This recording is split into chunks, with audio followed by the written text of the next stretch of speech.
UH. Bruh. What's going on? Just joking, just joke, just joke, okay, just joke, but let's talk about it. Hello from Hawaii. So if you haven't heard, the University of Hawaii recently fired their athletic director, Craig Angelos, and that was quite the surprise. That caught a lot of people off guard, including students, coaches, and notable UH alum. So as a local who was born and raised here and has supported UH sports my whole life, I thought I'd just share my thoughts on this whole very confusing situation. Now, administrators and college athletes get dismissed and fired often, but I think what surprised a lot of people was the job that he was doing, which I think generally speaking, people thought he was doing a great job. And I think that more so that's why this firing was so confusing. But as the general public, we don't really have much to go by. We have what the university released in their statement and what Angelos said in his statement. But what I would like to do is read what Angelos had to say, because I thought it was actually quite nice, especially given the circumstances. When I said it would be a dream to serve as the athletics director at the University of Hawaii, I truly meant it. I thoroughly enjoyed my time here. I love the people and this community. That's why I was completely blindsided when I learned of the outgoing president's decision to part ways. When I asked for the reason, he cited my performance, a response that absolutely shocked me because I thought things had been going pretty well for our athletics department. In a short amount of time, I believe we accomplished so much, like creating new revenue streams, hiring a ticket sales team, revamping fundraising efforts, focusing on NIL initiatives, navigating the effects of the NCAA House settlement, securing a place in the Mountain West Conference while eliminating travel subsidies, that's a big one, arranging charter flights for the football team, negotiating a record-breaking apparel deal, developing a facilities master plan, that's a good one, collaborating with the Stadium Authority on the new Aloha Stadium project, that's a big one here, and balancing the budget for the past 2 years. There's still much more to be done, but I thought we were on the right track. I understand some may wonder if there were other factors contributing to the separation, especially if my performance seemed to be going well. I want to assure everyone that there is no smoking gun here, no hint of impropriety or malfeasance, either personally or professionally. I've always treated people with kindness and respect and have done what is best for the athletic department at all times. While my record speaks for itself, I remain grateful to the president for hiring me and giving me the opportunity to serve as the athletic director at the University of Hawaii. It was truly an honor. As I move forward, I want to sincerely thank everyone for their support. I'm especially grateful for the student athletes, head and assistant coaches, staff, tremendous donors, the board of regents, legislators, and all the friends of the program. Throughout my time here, I always felt a tremendous amount of support from them. I love being here and I'm truly saddened to be leaving. Nevertheless, I depart with my head held high, grateful for the opportunity to have been part of this community. I take pride in knowing we did things the right way and achieved meaningful results. So for the last time, go Bows. Man, that is a great statement. So personally, I'm actually very indifferent towards this situation. I know for a lot of people, it's very personal and it's very emotional for them, but just as really a spectator, I'm just watching, and the way I see it is that this is the business of universities, this is the business of college sports. And I know that it involves people, so it does get personal, but that's how the universities are run. That's how athletic departments are run. Okay, now maybe I've been watching a little bit too much Godfather, but it seems like it's been in the works for a while. So even though the public is only privy to this information right now, I just have a feeling that this was the plan all along. I mean, first he signed an at-will contract, which I would think is kind of unusual considering you're gonna come into a program and try to change things and you would want, I would think, that long-term security. But if you're an at-will contract employee, which you can be fired at any time, which is in the right of the university, like what is currently happening now, it just seems like it was gonna happen. And maybe they had a long-term arrangement down the road, but who knows? And because he cites that he was dismissed for performance issues, we're never really gonna know what that means, right? There's no like benchmarks unless within their contract there were certain benchmarks that he had to have met and he didn't meet those things, well then that would make sense, but we're not really gonna ever know that probably. It's also very unusual because the current University of Hawaii president will be leaving, and so it's kind of weird that one of the last things that he'll be doing on the way out is to remove the current athletic director. just timing seems kind of weird. Now, I'm not here to speculate on all the things behind the scenes. I read stuff online, and man, if you dive into what some of the theories are and the, all the stuff, it starts to get a little bit, it starts to get, it's shocking. Then again, it's also not really that shocking if you know about how things are in Hawaii. But all that is pure speculation. So I don't want to really go into that. It's available online in all the threads if you want to look into it. But I'm not really going to talk about that. But I do want to ask a lot of questions. So instead of speculating and doing all the things, right, going into that, I just wanted to just propose some questions that I think are pretty important, that I think the public would be very interested in knowing. And these questions come not as criticism to what necessarily happened, but more just inquiries and curiosity. And so I hope there's no like hostility or like harsh criticism in these questions. I'm just curious, and I think a lot of people are curious too. First question, why was he fired specifically? And if it really was due to performance and him not reaching certain performance standards, what exactly were those standards? And if that cannot be shared, I guess I'm just curious, could they just cite maybe one thing or some things that he could have done better? So looking back, maybe he can learn from that for future endeavors, but also the incoming candidate can come in and be like, okay, I'm not gonna make that same mistake. Second question is, why fire him now? I mean, I know that the new president is coming in, and if that's the case, maybe they would never be willing to say that the new president just didn't want to do it. Also completely understand, for optic purposes, not really a great look. You just come in and you knock out one of the guys who's trying to make things better in the athletic department. Not a good look. But why now? And I would assume that if you're the new university president and you already have personnel in mind, that's sort of part of the job. Like, when you get in there, people know there's going to be a lot of change, right? As the new administration comes in, people will probably lose their jobs.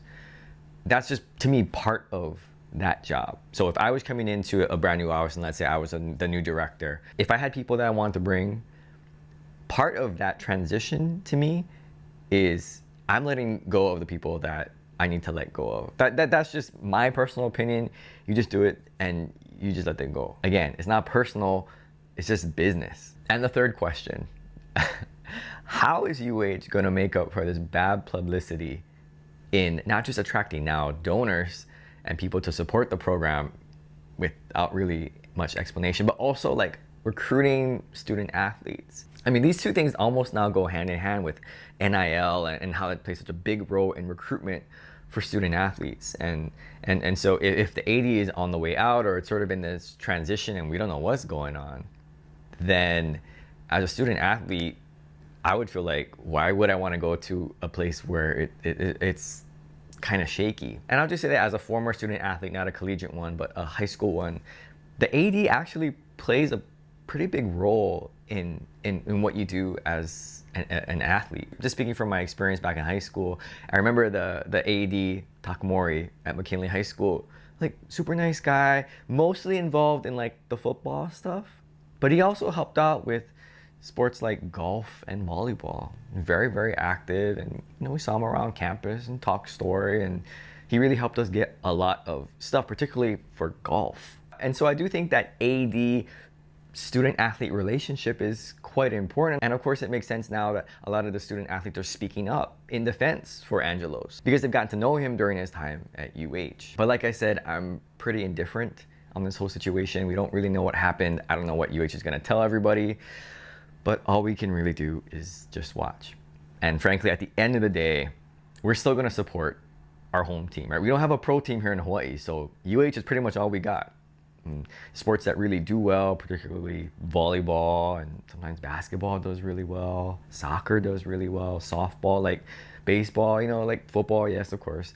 But like all these different student athletes, like we're mostly supporting them. And I think it's important that we, as the public, try to remember that. Like, even if the university does something that we don't necessarily like, we're focused on the student athletes here. Like, we're trying to support the team, the home team, even if you don't necessarily agree with all the stuff going on behind the scenes. So at the end, I'm going to continue to watch UH sports and continue to support the teams. But I know not everyone thinks that way. There's at least one prominent booster that is pulling his money out. And when I read that story, I'm like, whew, boy, man, I wonder how UH is going to react to that. But when you have a booster pulling out that much money, now it's starting to sting a little bit. All right, it's starting to hurt, and I wonder what will happen if other sponsors will either pull out or maybe support less. And I think as we watch this whole situation unfold, it will be very interesting. And I think we should all reflect on, UH's role, and especially the athletics department, UH athletics in the culture here in Hawaii. And as I was reflecting on that, it got me kind of thinking about how our local culture can be sometimes to people who come in from outside and try to change things. And again, I'm not here to speculate on that. I'm just guessing that when you bring somebody new and they want to try and do things, sometimes people don't like that. And I've noticed this particularly in Hawaii, where if you try to bring up new stuff, even if it's beneficial to everyone, it takes a long time sometimes. And some people are very resistant to change. And maybe you've noticed this too, if you're from here or you currently live here. There's this person that I talked to, he's working for a local developer, and he came here, he moved here with his family, and one of the things that he saw was the lack of housing, for local people. And so he had all these ideas because he's lived in other places, not just in the United States, but also around the world. So he's seen different affordable housing programs and processes and systems and financing. And so he was sharing this with me, and it sounded good. I mean, hey, we could use more ideas. But then he told me that when he approached some legislators here, some state legislators, they just ignored him. They didn't want it. It's like they didn't care. They didn't even want to listen to some of these ideas. And what that does to someone who's coming in with this genuine feeling of wanting to help, right? This isn't someone who's going to come here and buy up all the properties and rent it out to locals. This is someone who's like, they're moving here, they want to be a part of this culture, they respect the culture, they respect the people, they want to see local people succeed. And maybe these ideas that they're holding could help us. But when you get turned away like that and just completely stiff-armed, to use a sports analogy, completely stiff-armed, and it just, that passion, that excitement, that generosity, I don't know what that is. It's a different kind of feeling, because I've been there before. When you're just trying to help and someone just says, yeah, but we don't really do it that way, but thanks anyway. And you're just like, what? I don't get it. And there are a lot of people who come to Hawaii with great ideas and good intentions. And it's too bad that sometimes in Hawaii, we're just not ready, And I'm speaking collectively as local culture. And this, of course, does not apply to everyone. But I think it happens enough where we come in with new ideas on maybe how to make things better on a very macro scale and a micro scale. Talking, big holistic ideas, but also small ideas even within offices. And it just goes nowhere, because that's not how we do it here in Hawaii. And when I hear about things like that, or I experience things like that, it saddens me. It's like some people, they just don't want to deal with change. But the thing is, it's already here. It just, ignoring that is not gonna make it any better. And I get it, it's very hard, because culturally, we're kind of like old school. We have our old ways of doing things, and we don't want to let go of those things. But there's all this new stuff coming in. And so how does this very isolated culture, that's very strong culture here, how does it navigate and negotiate what we kind of give up from the past, but also what do we welcome back in, or welcome in the first place? And how does it mix in with things that we've done from the past? It's hard. It's a very hard negotiation, and something that collectively, no one person is making that decision. But it is something that we should be mindful of. Because if we ignore good ideas whether they come from someone from the outside or even local people.